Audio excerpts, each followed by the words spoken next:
Bismillahirrahmanirrahim. Assalamualaikum warahmatullahi wabarakatuh dan selamat sejahtera. Pada hari ini, kita akan belajar bagaimana untuk mencari rumus kecerunan pada garis lurus. Untuk mencari kecerunan pada garis lurus, kita memerlukan satu garis lurus. Dan seterusnya, kita memerlukan dua titik di atas garis lurus tersebut. Titik pertama.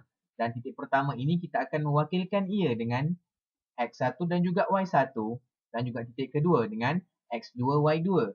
Dan kita memerlukan titik ketiga untuk melengkapkan formula untuk mencari kecerunan garis lurus. Titik ketiga ialah X2 dan juga Y1. Apa itu M? M ialah menaik bahagi mendata. Apa itu menaik? Apa itu mendata? Untuk mendata ialah nilai X2 tolak X1 dan juga menaik adalah Y2 tolak Y1.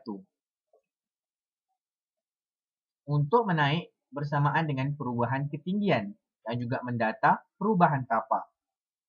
Menaik adalah ketinggian dan mendata adalah tapak. Untuk perubahan ketinggian bersamaan dengan perubahan nilai Y dan juga perubahan tapak ialah perubahan nilai X. Perubahan nilai X adalah X2 tolak X1 dan perubahan nilai Y adalah Y2 tolak Y1.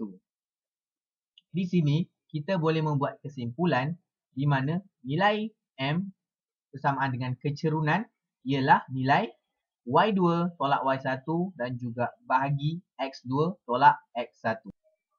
Kamu boleh mencari kecerunan tanpa menggunakan graf. Hanya dengan menggunakan titik koordinat sudah memadai.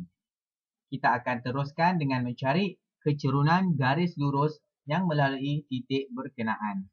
Yang pertama ialah titik 10,5 dan juga 18. Pada kebiasaannya, nilai Y2 adalah lebih besar berbanding nilai 1.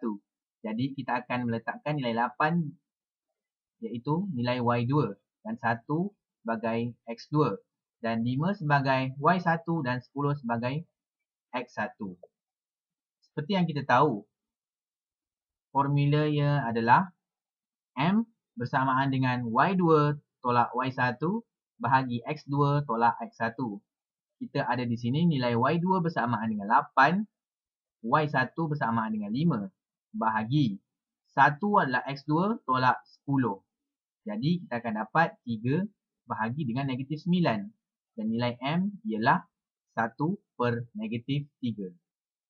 Seterusnya kita akan mencari kecerunan garis lurus menggunakan titik 15 dan 28.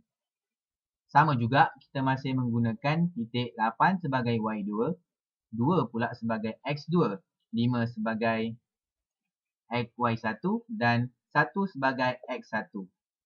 Kita masukkan di dalam formula dan kita akan dapat M bersamaan dengan 8 tolak 5 dan bahagi 2 tolak 1. Kita akan dapat M bersamaan dengan 3 bahagi 1 dan nilai M ialah 3. Seterusnya, kita akan menentukan hubungan antara kecerunan dengan kecuraman serta hubungan antara kecerunan dengan arah kecondongan garis lurus. Kita akan kira kecerunan apabila nilai Y adalah sama dan kita akan tengok kecuramannya bagaimana.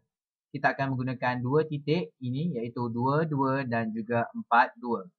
Untuk nilai titik 22 berada di sini dan juga 42 berada di sini. Kita akan menggunakan formula yang kita dapati pada awal tadi iaitu M bersamaan dengan Y2 tolak Y1 dan X2 tolak X1. Untuk nilai Y2 kita akan mengambil nilai 2 di sini dan kita akan mengambil nilai X2 iaitu 4. Dan Y1 adalah 2 ini dan X1 adalah nilai 2 ini. Kita akan masukkan ke dalam formula, kita akan dapati M bersamaan dengan 2 tolak 2 bahagi dengan 4 tolak 2. Kita akan dapat jawapan terakhir adalah M bersamaan dengan 0 bahagi 2 bersamaan dengan 0. Yang kedua, kita akan kira kecerunan apabila nilai X adalah sama dan kita akan tengok kecuramannya bagaimana. Kita akan menggunakan dua titik ini iaitu 32 dan 35. Untuk titik 32 berada di sini dan titik 35 berada di sini.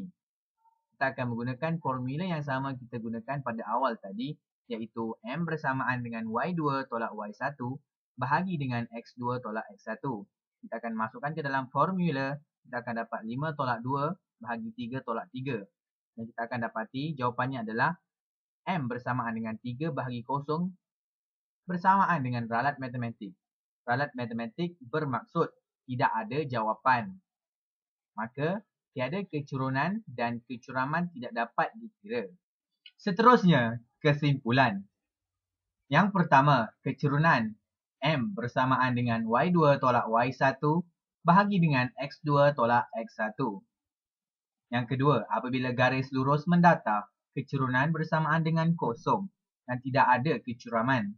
Yang ketiga, apabila garis lurus menegak, kecurunan bersamaan tidak dapat dikira dan kecuraman yang sangat curam. Yang keempat, apabila kecuranan bersamaan dengan kosong, kecondongan bersamaan dengan garis lurus. Yang kelima, apabila kecurunan menegak, kecondongan bersamaan dengan tidak wujud.